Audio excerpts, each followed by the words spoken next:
હરિ ઓમ હરિ ઓમ। પહેલા યુગની અંદર આપણે 4 યુગની અંદર વાત આવે છે। તો પહેલા યુગની અંદર કે સતયુગ, હવે સતયુગના 17,28,000 વર્ષ થાય।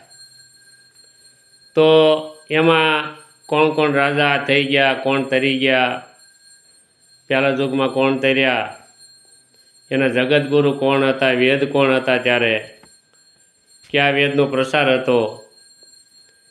ત્યારે પહેલા યુગની અંદર વેદ હતા ઋગ્વેદ, અને જગતગુરુ હતા અમરતેજ, અને ભક્તનું નામ શ્રી પ્રહલાદજી હતું, દાનવનું નામ હતું હિરણ્યકશ્યપ, અને યજ્ઞના નામ હતા હસ્તિમેઘ। હવે આયુષ્ય અને આસન ગટપાટ હતા હોનાના, અને જાપ હતા શ્રી નરસિંહ ભગવાનના, અને વ્રતનું નામ અને મહાત્મ્ય હતું સુદ 11ના રવિવાર। અને વિષ્ણુના પરિવાર કેટલો હતો ત્યારે 16 કરોડનો હતો સતયુગની અંદર। અને મોક્ષ પદ પામ્યા એમાં મૂળ 5 કરોડ, અને મનુષ્યનું આયુષ ત્યારે હતું 1,20,000નું। કારણ કે કળયુગ સતયુગ મોટો હતો, 17,28,000 વર્ષનો હતો। તો એની અંદર આયુષ્ય પણ એવા મનુષ્યના મોટા હતા, હજારો વર્ષો સુધી લગ્ન 1000 વર્ષે થતા, અને પ્રાણે પણ તીકોડે 100 વર્ષે બંધાતા।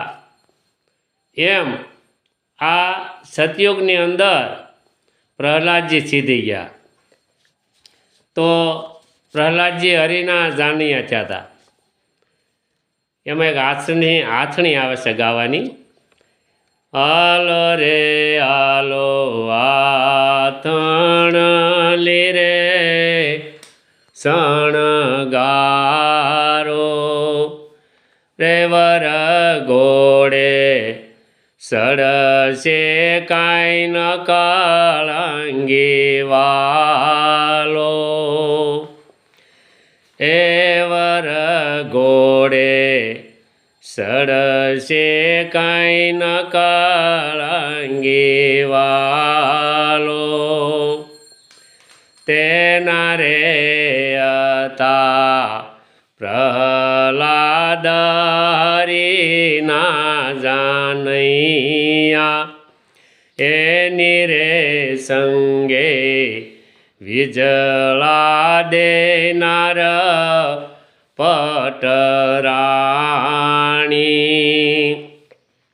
એના રે કોટવાળ હતા રે ગણપતિ દેવ 5 કરોડ પોજ્યા જય પદ નિર્વાણી।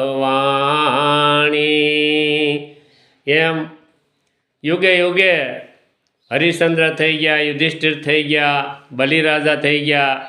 એમ બધા યુગની અંદર નોખા નોખા જાપ હોય, વારી હોય, યજ્ઞના નામ હોય, અને કેટલા પરિવાર હોય, આ બધા યુગે યુગે આવે છે। તો 16 કરોડમાંથી સતયુગની અંદર 5 કરોડ તર્યા છે પ્રહલાદજીએ તાર્યા। તો પ્રહલાદજી વખતમાં 5 કરોડ તાર્યા, એમ કળયુગમાં પણ તરશે। તો પછી આપણે બીજા વિડીયોની અંદર આપણે એક બીજો પાછો વિડીયો મૂકશું। હર હર મહાદેવ, હસ્તુ।